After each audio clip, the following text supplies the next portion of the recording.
But what I find most interesting is his observations about the right and how he has identical views of the right and Trump supporters as any leftist does. The only difference is he also sees the left as profoundly flawed. And it's fascinating to read it, that, yes, we who supported Donald Trump were into blood and soil ethno-nationalism. It's amazing. He would certainly not be able to account for me and for the vast number of people that, relatively speaking for an individual that I know, some of the finest, most open human beings. As I said for much of my life, if you are black and you feel a little unloved, just go to a Trump rally or go to any conservative or any Republican event. You will get more love than you will the rest of the year all put together. But we're blood and soil ethno-nationalists. All right, so I've read to you that part. There's some more here that is very important, though, actually, in this article. The man's name is Hamid.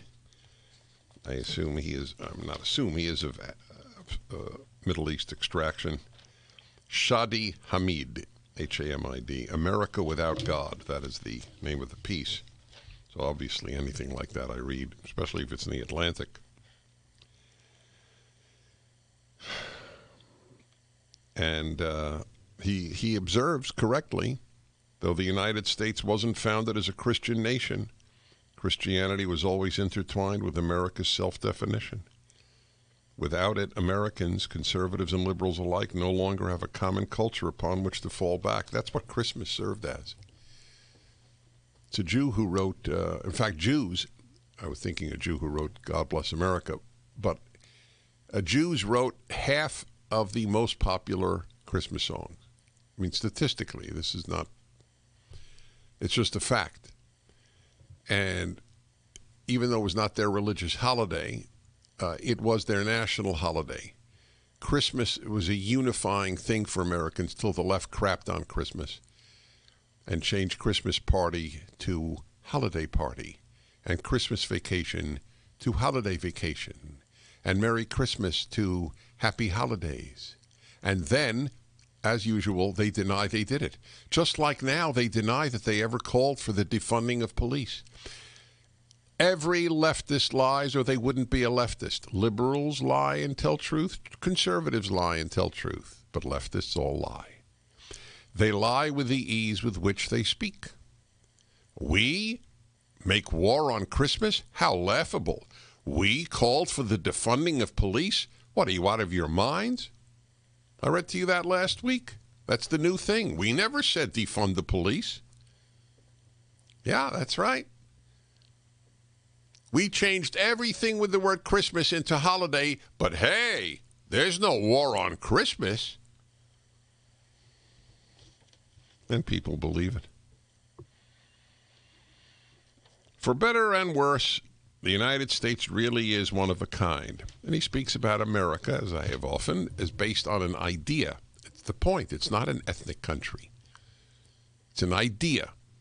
You have the American idea, you are American. That's the way it is. We don't care about your ethnicity, believe it or not. So he gives an example. Listen to this. This is in support, whether he knew it or not, of us conservatives.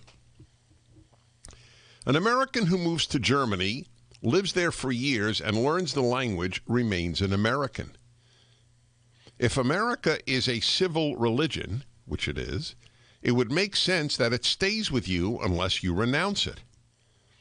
As Jeff Gedman, the former head of the Aspen Institute in Berlin, described it to me, quote, "You can eat strudel, speak fluent German, adapt to local culture, but many will still say of you, hat einen deutschen Pass.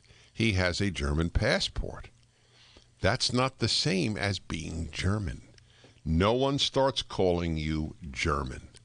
End of quote.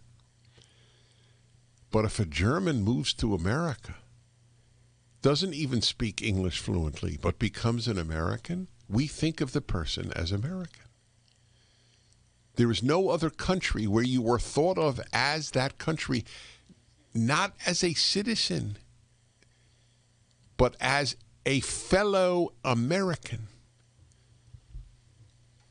We are the last best hope. ReliefFactor.com. Phone number is 800-500-8384. Relief Factor is an amazing supplement. Can't say, I don't want to say drug. It's over the counter, obviously. Keep taking it as I have for years.